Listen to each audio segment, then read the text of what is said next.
ഇപ്പോൾ സമയം വെളുപ്പിന് 1 മണി കഴിഞ്ഞിരിക്കുകയാണ്.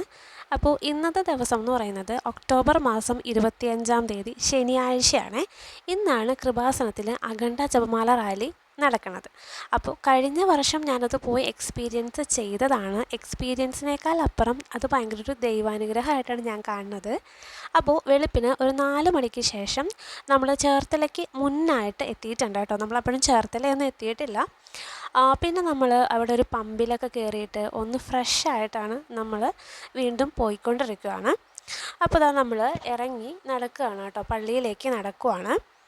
അപ്പോൾ ഇത്തവണ നല്ല രീതിയിൽ ബ്ലോക്കും കാര്യങ്ങളൊക്കെ ഉണ്ടായിരുന്നു. കാരണം അതുപോലെ ജനങ്ങളാണ് ഇത്തവണ പങ്കെടുത്തത്. കഴിഞ്ഞ വർഷം നമുക്ക് ഏകദേശം ഒരു 3 ലക്ഷം ആളുകളൊക്കെയാണ് ഇതിൽ പങ്കെടുത്തതെന്നാണ് എൻ്റെ അറിവ്. കാരണം ഞാനും പോയിട്ടുണ്ടായിരുന്നതാണ്. ഒരു പ്രാവശ്യമെങ്കിലും ഇത് കൂടാൻ ആഗ്രഹമുള്ള ആൾക്കാർക്ക് ഒരു പ്രാവശ്യമെങ്കിലും കൂടേണ്ട ഒരു കാര്യം തന്നെയാണ് ഈ ജപമാല റാലി എന്ന് പറയുന്നത്. കാര്യം നമ്മൾ ഒരുപാട് നടക്കാനുണ്ടെങ്കിൽ പോലും ഓരോ പ്രാവശ്യവും നമ്മൾ ചൊല്ലുന്നത് ജപമാലയാണ്. അതുകൊണ്ട് തന്നെ ആ ഒരു എന്താ പറയുക, അതിനകത്തുണ്ടാകുന്ന ക്ഷീണം, അസ്വസ്ഥതകൾ ഒന്നും തന്നെ നമുക്ക് ഉണ്ടാവില്ല എന്നുള്ളതാണ്. കഴിഞ്ഞ വർഷത്തേക്കാളും ഇരട്ടിയിലധികം ആളുകളാണ് ഇക്കൊല്ലവും പല ഭാഗത്തു നിന്നും ജപമാല റാലിയിൽ പങ്കെടുക്കാൻ വേണ്ടി വന്നിട്ടുള്ളത്. കഴിഞ്ഞ വർഷത്തെ ജപമാല റാലിയിൽ ഞാൻ ആദ്യമായിട്ട് പങ്കെടുക്കാൻ വന്ന സമയത്ത് ഞാൻ ഇതെങ്ങനെയാണ് നടന്നെത്തിക്കുക എന്നുള്ളതിനെക്കുറിച്ചാണ് ആലോചിച്ചുകൊണ്ടിരുന്നത്. പക്ഷേ അന്ന് എനിക്ക് മനസ്സിലായി എല്ലാവരും ഇങ്ങനെ ജപമാല ഇങ്ങനെ ചൊല്ലിക്കൊണ്ടേ ഇരിക്കുകയാണ്. അപ്പോൾ നമുക്ക് ആ ഒരു പ്രാർത്ഥനയിലോട് കൂടിയിട്ടാണ് നമ്മൾ പോകുന്നതും. അതുകൊണ്ട് തന്നെ പല സമയത്തും നമ്മൾ ക്ഷീണം എന്താണെന്ന് അറിയാറില്ല. നമുക്ക് ഈ ജപമാല റാലിയിൽ പങ്കെടുക്കുന്നതിന് മുമ്പ് കുറച്ച് ഇൻസ്ട്രക്ഷൻസൊക്കെ ഉണ്ടായിരുന്നു. ശാരീരികമായിട്ട് ബുദ്ധിമുട്ടുള്ള ആൾക്കാർ, പല അസുഖങ്ങളുള്ള ആൾക്കാരൊക്കെ ഇതിൽ നിന്ന് മാറി നേരെ അർത്തുങ്കൽ പള്ളിയിലേക്ക് എത്തുക എന്നുള്ളതായിരുന്നു. പിന്നെ അതുപോലെ തന്നെ നമ്മൾ ആവശ്യത്തിന് കുടിക്കാനായിട്ടുള്ള വെള്ളം, അതുപോലെ കൊച്ചു കൊച്ചു ഭക്ഷണ സാധനങ്ങൾ എന്തെങ്കിലും അങ്ങനെയൊക്കെ നമ്മൾ കൊണ്ടുവരണം എന്ന് പറഞ്ഞിരുന്നു. കൊട, തൊപ്പി അതൊക്കെ യൂസാക്കാം, അതും പറഞ്ഞിട്ടുണ്ടായിരുന്നു. പോകുന്ന വഴിയിൽ ഈ ടോയ്ലറ്റിൻ്റെ സൗകര്യം ഉണ്ടായിരുന്നെങ്കിൽ പോലും പല ആളുകളുടെയും വീടുകൾ അവർ ടോയ്ലറ്റ് യൂസ് ചെയ്യാൻ വേണ്ടിയിട്ട് ആളുകൾക്ക് വിട്ടുകൊടുത്തതായിട്ട് കണ്ടിട്ടുണ്ട്. കഴിഞ്ഞ വർഷവും അതുപോലെ തന്നെയാണ് ഉണ്ടായത്. കൃപാസനത്തെക്കുറിച്ചിട്ട് ഒരുപാട് ട്രോളുകൾ സോഷ്യൽ മീഡിയ വഴി ഉണ്ടാവാറുണ്ട്. എന്നിരുന്നാൽ പോലും എന്തുമാത്രം ആളുകളാണെന്ന് നോക്കിക്കേ ഇവിടെ വന്ന് ഇത്തവണ ജപമാല റാലിയിൽ പങ്കെടുത്തിട്ടുള്ളത്. ഈ ആളുകളെല്ലാവരും ഇവിടെ വന്ന് പ്രാർത്ഥിച്ച് അവർക്ക് അനുഗ്രഹം കിട്ടാത്ത ഒരു കാര്യമായിരുന്നു എങ്കിൽ അവരിന്നിവിടെ വരില്ലായിരുന്നു. അപ്പോൾ നമുക്ക് ചിന്തിക്കാവുന്ന കാര്യമേ ഉള്ളൂ. ജപമാല എന്ന് പറയുന്നത് അത്രയേറെ പവർഫുള്ളായിട്ടുള്ള ഒരു പ്രാർത്ഥനയാണ്. കൃപാസനത്തിനെക്കുറിച്ച് ഏറ്റവും നെഗറ്റിവിറ്റി പ്രചരിപ്പിക്കുന്ന എല്ലാ ആളുകൾക്കും ഉള്ള ഒരു വലിയൊരു അടിയായിരിക്കണം ഈ വർഷത്തെ ജപമാല റാലി എന്ന് തന്നെ ഞാൻ പറയും. ഞാൻ എല്ലാ ദിവസവും കുടുംബ പ്രാർത്ഥനയിൽ പങ്കെടുക്കാറുണ്ട്. സൺഡേയ്സിൽ കുർബാന മുടക്കാറില്ല.